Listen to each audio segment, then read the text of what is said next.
እኔ ቤተልሔም ይገርምሃል በኦርቶዶክስ ቤተሰብ ውስጥ አድጌ ጸበል ስጠመቅ ኖሬ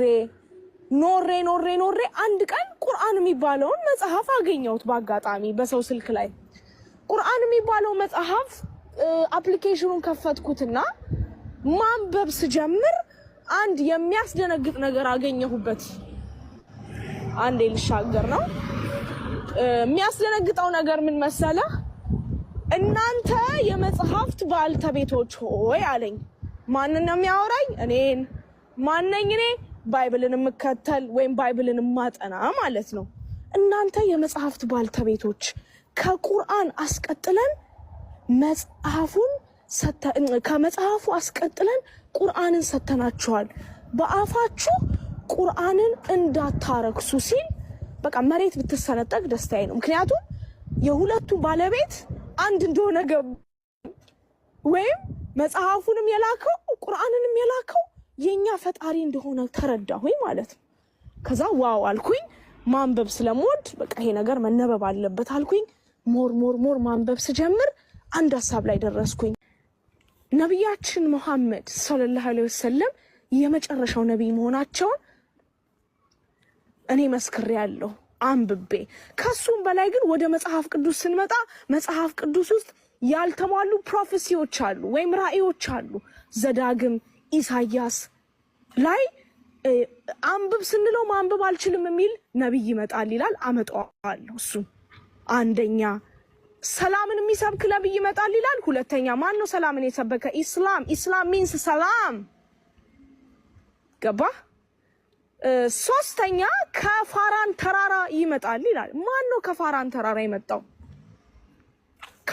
ፋራን ተራራ የት ነው ብለ ደግሞ ለማየት ስትሞክር እሱን እስማኤል በደንብ ይመጣበታል። ፋራን ተራራ የት ነው?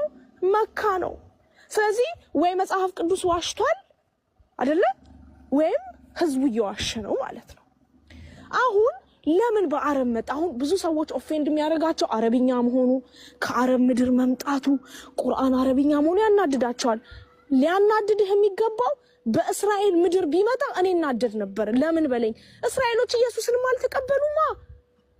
ያ ሁሉ ሚራክል እያዩ ሙሴ ያ ሁሉ ተአምር እያሳያቸው አላመኑማ። ገባ? ያ ሁሉ ድህነት ተደርጎላቸው መና ወርዶላቸው they are the disbelievers። ለምንድን ነው በእነሱ ምድር የሚመጣው? ስለዚህ እኔ ኦፌንድድ ሆድ ነበር በፈጣሪ ልናደድ ይችል ነበር ከእስራኤል ምድር ቢመጣ ነብዩ የመጨረሻው ነብይ። ሌላው እንድትጠይቅ የምፈልገው ጥያቄ ማን ነው የመጨረሻው ነብይ? ኢየሱስ ነው ካላችሁ ኢየሱስ ነብይ ነው ካላችሁ አምላክ ሊሆን አይችልም። አምላክ ነው ካላችሁ ነብይ መሆን አይችልም። መጽሐፍ ቅዱስ ውስጥ በጣም ብዙ የጎደሉ ፖይንቶችን ልክ ቁርአን ላይ ስመጣ ግልጽና ግልብ ሆነው አገኘኋቸው ማለት ነው። ሌላው ነብያችን ሰለላሁ ዐለይሂ ወሰለም ባይዘዌ ኢየሱስ ለጠፉት የእስራኤል በጎች ነው የተላከው። ሙሴም ለእንትና ለዓለም የተላከ ከመጽሐፍ ቅዱስ ውስጥ ማንንም ልታመጣልኝ አትችልም። ኢየሱስ ለዓለም ነው የተላከው ካልክ ለምንድን ነው እኔ የተላኩት ለጠፉት የእስራኤል በጎች ነው ብቻ ለምን አረገ? ዋይ ለምን እንደዛ ይላል? የተላኩት ለኢቭን ለጠፉት ነው ያለው ለንጹሃን።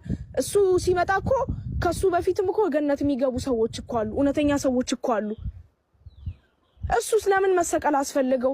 ኃጢአት እኮ ውርስ አይወረስም አለ መጽሐፍ ቅዱስ። አባቴ ልጁን ልጅ አባቱን አይወርስም ካለ ለምንድን ነው እኔ ባላጠፋው ጥፋት እኔ ባጠፋሁት ልጅ የምትቀጣው? ስለዚህ ይሄ ውርስ ኃጢአት ምናምን የሚለውን ወደ ጎን እናደርገዋለን ማለት ነው። ሌላው ትልቁ እንድታነሳ የምፈልገው ፖይንት ረቂቅ የሚባል አንድ ሰለምቴ ጓደኛችን ምን አለ? እኛ የነቢያቶችን መንገድ እንከተል፣ የኢየሱስን መንገድ የክርስቶስን መንገድ እንከተል። ክርስቶስ መጥቶ ሁሉን ነገር ዲስትሮይ የሚያደርግልን ከሆነ ኃጢአትን ሁሉ የሚያነጻ ከሆነ መንግስተ ሰማያትን የሚያወርሰን ከሆነ ለምንድን ነው ያ ሁሉ ነብይ የሚሰቃየው? ዋይ the need? ከመጀመሪያው እሱ ተልኮ አንገላገልም ነበር እንዴ?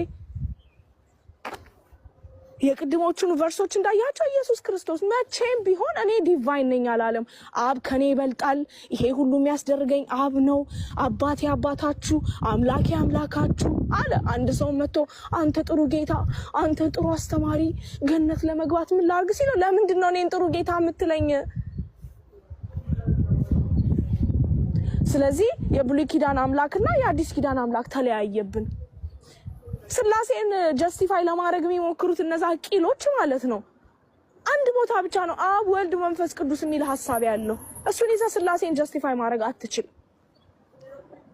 ስለዚህ ነብያችን ሰለላሁ ዐለይሂ ወሰለም ድንቅና ድንቅ የሚያደርገው በዓለም